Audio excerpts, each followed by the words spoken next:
พ่อมึงตายเวนมันเนี่ยก็มาเล่นกับฟรีไฟรีวิวเอ้ยตัวไม้เด้อมาจากสมองบักเวนสมองเป็นการทาลาเดี๋ยวรอจะมาเล่นเกมนะเล่นให้ดูเล่นให้ดูนี่ลงเลยโซเลยลงแรงไงเวนตัวนี้ก็จะเป็นตัวใหม่นะครับชื่อโจเซฟนะครับโจเซฟอะไรก็เรื่องของมันนะครับแต่กูจะเล่นก็มากับชุดดำนะครับที่ซื้อเอา99 เฮดถูกมากไอเวนวันนี้เราก็ได้ลงมาฮีเรียบร้อยแล้วเฮ้ยมีคนล่องบ่โอ้ยมีคนหนึ่งเนาะมีคนหนึ่งพี่เอ็ดน้องๆอยู่นะจ๊ะเดี๋ยวน้องลงพี่เดี๋ยวพี่ตัดให้สองดอกก็ได้เด้อพูดมากจุดคอเดี๋ยวเราไปยิงมันเลยโอ้ยผมก็เป็นเด็กข้างไข่ผมก็อยู่กับเด็กข้างไข่นะครับมาที่โรงเรียนนะครับครับผมซีคุณครับ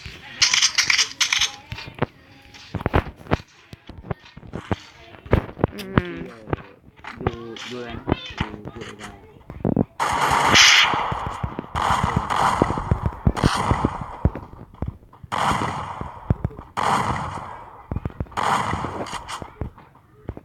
แม่งเอ้ยมึงจุ๊บเก่งมากอะ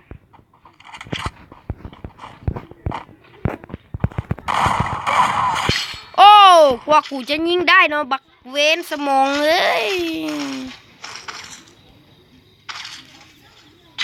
กว่ากูจะยิงได้เป็นสมองไม่เอาสิมาละกะสกาวเนาะ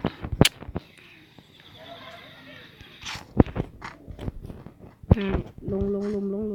แต่ไม่คุ้น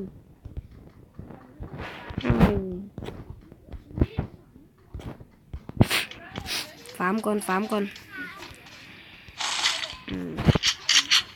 ได้ลูกปืนลูกซองมาเนาะ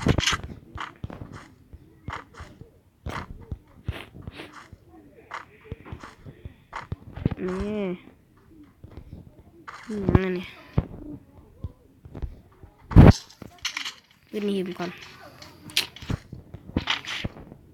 ลุงคือมีคนแล้วเนาะลุงมีคนปะวะเอาไปดูบ้างกันเอาไปเบิ้งกันเนาะเอ้ยไปดูห้องตายมีหมอก3อยู่ด้วยนี่เจมึงใจดีกับกูเกินบางทีเลย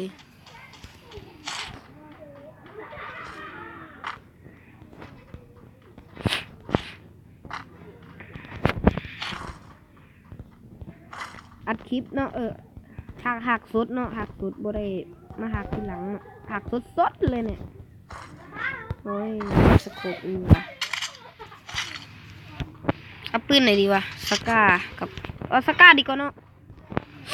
ไม่อยากว่าหลายเจ็บข้อเนาะเป็นขี้มูกอยู่เนี่ย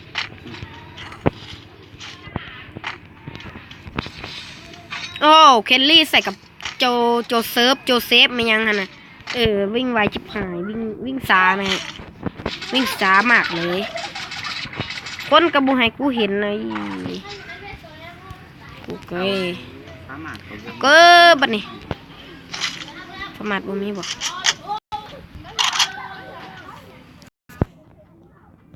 เติมลุ้นสุดอินซีข้าวเนาะ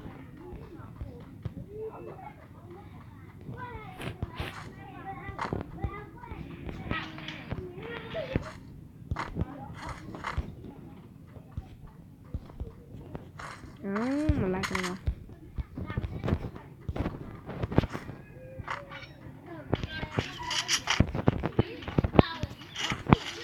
โจเซฟเลเวล4กำลังตีหีจะกินข้าว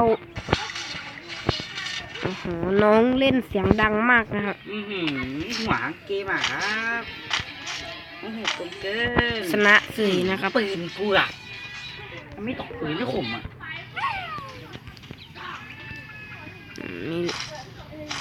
เอาแล้วมึงเอามายื้อทำคออะไรของมึง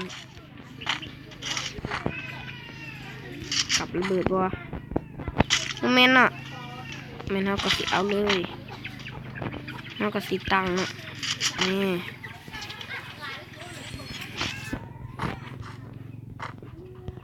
บ่มีคนว่ะคือบ่มีคนว่ะเว้ยเนาะ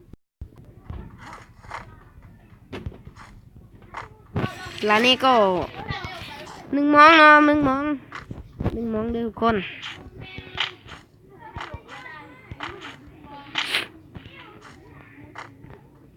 1 โมงเห็นมันจะที่ได้ทำอันนั้น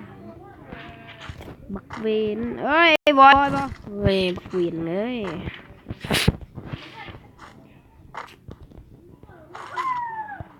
ก็เริ่มมีคนมาลิ้นน้ำหอมแล้วนะโอ้ยลิ้นหมอกกันจัง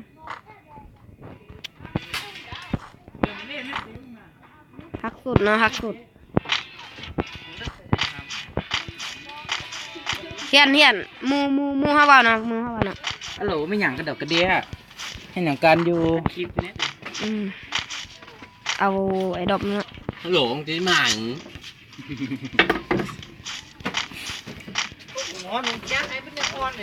สู้กันแล้วไม่มีเสีย ไปเอาไอ้ดอกน่ะเว้ยดินกระดอกกระเดียมตะเวนนู่นไง ไอ้จีเป็นคนขี้เหงาเองเด้อ มีกูตั้งเงินที่วงตู้เอาไปขาดถุงกูเยอะ ไอ้บ่าว เท่าไหร่ บ่มีคนเนาะบ่มีคนเนาะโอ้ยก็เสียงก็มีหลายคนเนาะอยู่เหียนเนาะเฮ้ย อย่าปากแต่แม่สูแน่ มิดได้ไหมบักตลอดนี่ แนว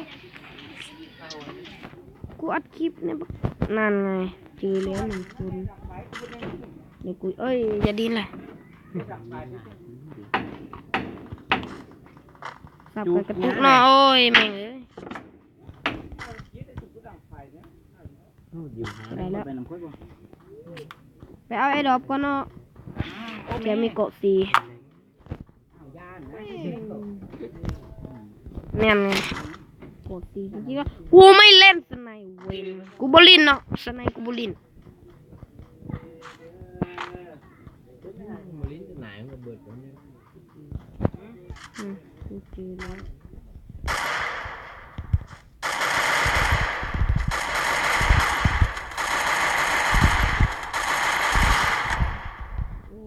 เก็บตายเนาะโอ้ย เส้นโซ่ตัวแล้ว โอ้แข็งเก่งมากเลยควายตัวเนี้ยใส่ชุดนี้เราคือเก่งเนาะตัวไม่เอาไปจับหมอนะ เดินเดี๋ยวเขาเต็มมือเพียนแล้วก่อนจ้ะนะ เดี๋ยวว่าตัวมันยิงกินตายหรือเปล่า เกิด มึงเยี่ยมกูเลยวีนเดี๋ยวมึงได้เจ็บตัว ทำเพื่อนไหมทำเพื่อนไหม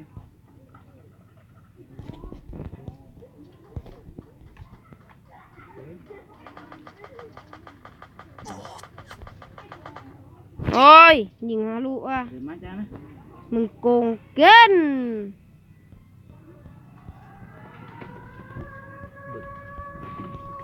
เฮ้ยอย่าดินเลย เดี๋ยวเอาคีบไป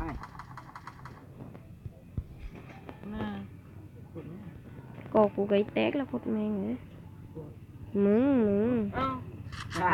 บักกะ โอ้มึงกวานว่ะไอ้วีนเออโอ้มีกอดสี่อ่ะโอ้กอดซ่าก็มีกอดซ่าก็มีเลย กับพวกแจง เสียง เด็กเคยก็เห็นหรอก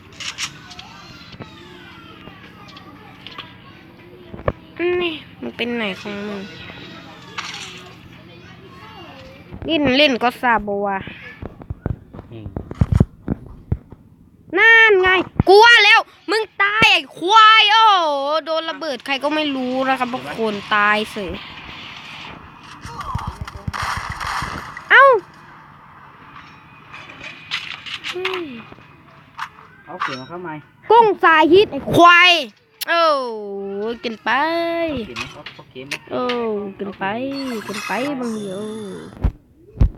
เลี้ยงกูจะเต็มอยู่แล้วเอ้ยวิน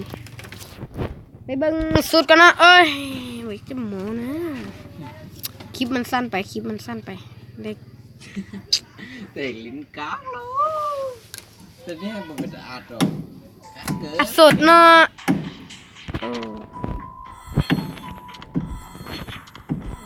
150แล้ว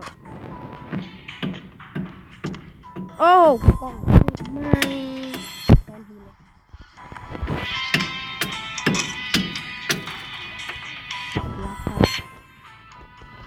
กูยังไม่ได้กินข้าวอ่ะครับ ดูว่าไปถ่าย นี่กล่องใหม่นี่ก็คือสร้างเก่าไอวินสกินปืนโอ้โคตรเจ๋งบึงสุด ดูเลยค่ะ แว่นตาก็มีนะครับไม่อยากจะโม้นี่กูลุ้นมาสดเลยนี่โอ้สุดสางก็มีโอ้อันนี้ก็มีโอ้หินยิบตั้งอันเดียวหินแปลงล้างอะไรดีเออกูมีหินถ้ากูมีหินแปลงล้างกูแรกเลยโค้งก็คลิปนี้ก็จบแล้วนะครับบ๊ายบายทุกคน เกือบหรอ